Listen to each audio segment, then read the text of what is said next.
Hello guys, welcome to this discussion.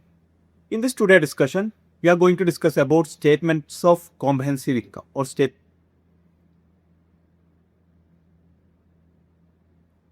Hello guys, welcome to this discussion. In this today discussion, we are going to discuss about statement of comprehensive income.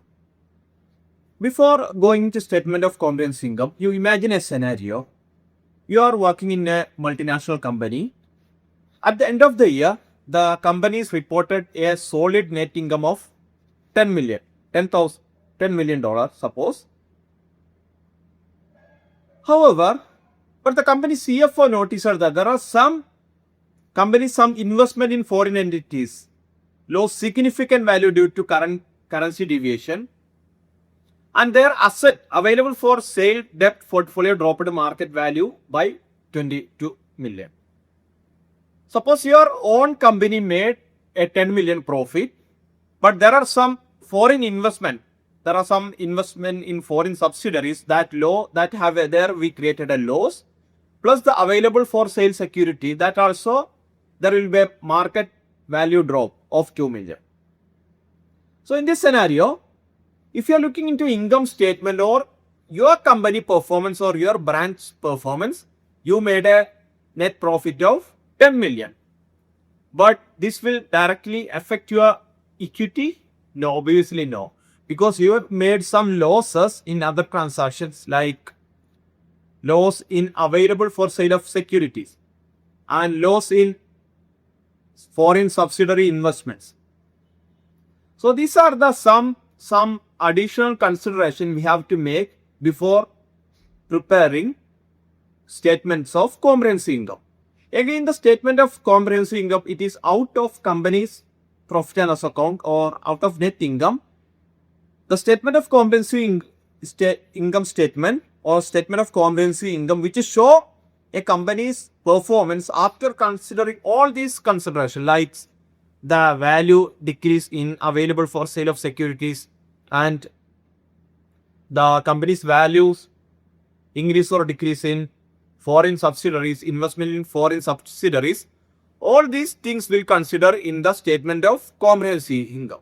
But in the income statement or in the profit and loss account, which consider only the income related to a particular business unit or income from related to one particular business unit. The formula for comprehensive income is net income plus other comprehensive income or other comprehensive losses also can happen. The net income is separate. With the net income, you have to adjust other comprehensive income element also to get the statement of comprehensive income. The logic of statement of comprehensive income, it captures everything that change net asset except transaction with owners like issuing stock or paying dividend. And it provides a more comprehensive view of financial health than net income. In some cases, maybe if the company has some investment in foreign entities or it have another investment in some stock that available for sale. So the net income alone cannot provide the exact financial position or financial health of the company, but the statement of comprehensive income can provide the exact financial position and health of the company if there is some transaction happened in other comprehensive elements. Suppose if a company has massive gain in market value of its office building, is that include other comprehensive income under US GAAP? No, because it will not consider in the other comprehensive income. This is about the historical cost versus fair value of fixed asset. This is with related to asset valuation method, and the company's increase or decrease in the appreciation or depreciation in the market value of asset will not reflect in the other comprehensive income. Why would a CFO prefer to see certain losses in other comprehensive income than income statement? How does this affect earning per share? There are some losses which may not be directly related to some business activities or some business operations in the other comprehensive income statements. So better, instead of looking all into a single view, better you have to segregate your statement into profit and loss account and other comprehensive income. So if you separate like this, you can directly separate your losses and gains from which part they are coming. Suppose if you are getting more, if you are gain from the profit and loss account, which is mainly from your business operations, and if it is from the other comprehensive parts, then it is from the other comprehensive parts. So as a CFO, they normally prefer to see certain losses in other comprehensive income than the income statement, because it can only give the exact picture from which area these losses are happening. And how does this affect earning per share? The comprehensive income normally does not affect the earning per share. The income statement is only getting affected for earning per share. The other comprehensive income is not affecting earning per share.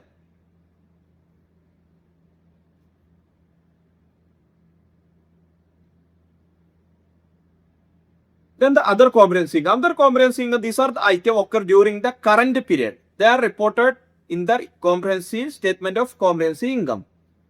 So the other comprehensive income means this is the comprehensive income reported during a specific period or the current period.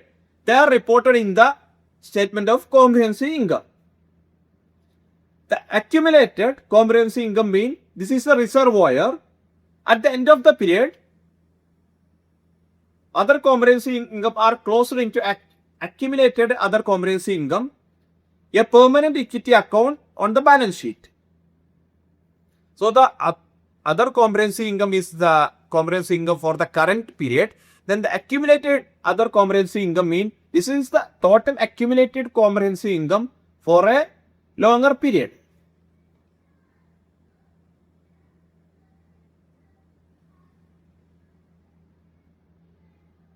So let's look into some corporate scenarios. Scenario 1. The US parent company has subsidiary in euro. The euro weakened against US dollar. The impact. When translating the subsidiary's financial statement back to USD, a transaction loss occurs. This loss not an operating expenses. It's a paper loss. It is recorded on other comprehensive income, not net income.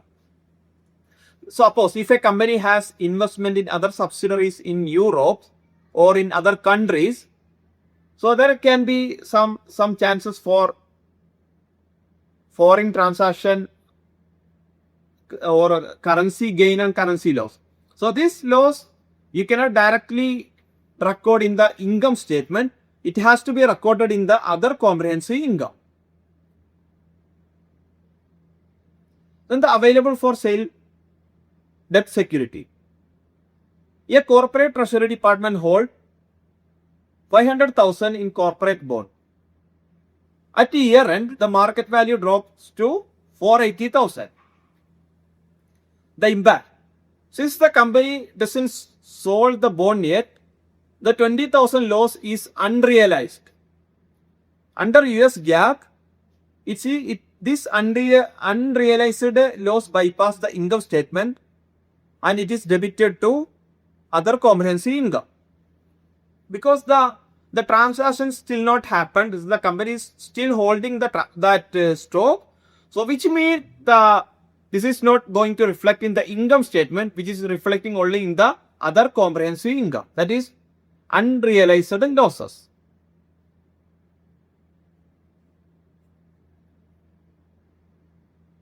So these are the key categories which is going to report in the other comprehensive income. The first one is pension adjustment, then the unrealized gain and losses, then the foreign currency, then derivatives. So the pension adjustment, this is the gain, losses and prior service cost not yet recognized in the net periodic pension cost.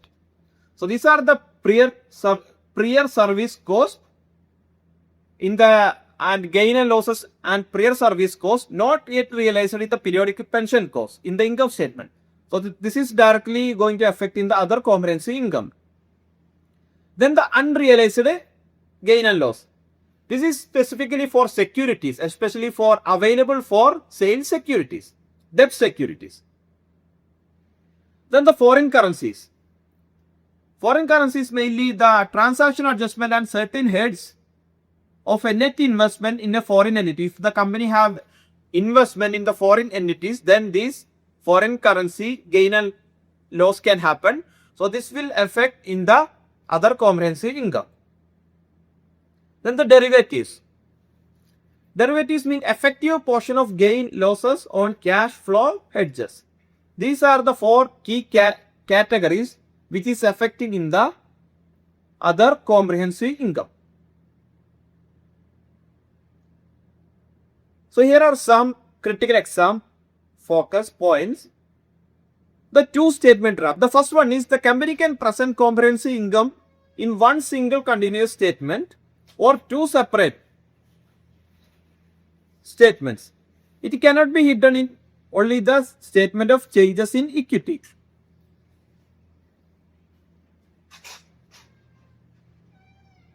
Then the held to maturities.